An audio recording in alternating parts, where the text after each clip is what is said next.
చెంపకి చుక్కని పెట్టి పాదాలకి పారాణి పూసి చేతికి గాజులు వేసి కస్తూరి నుదుట దిద్ది ముత్యానికి ముస్తాబే చేసి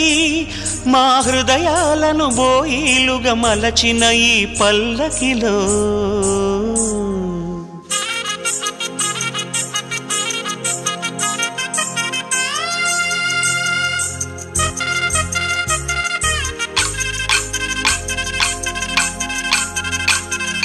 పల్లకిలో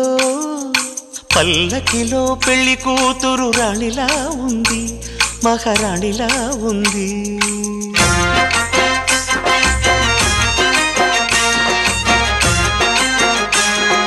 రాణిగారికి సిగ్గులు వచ్చే, రాజుగారికి చిరునవ్వొచ్చే ఈ ఇద్దరి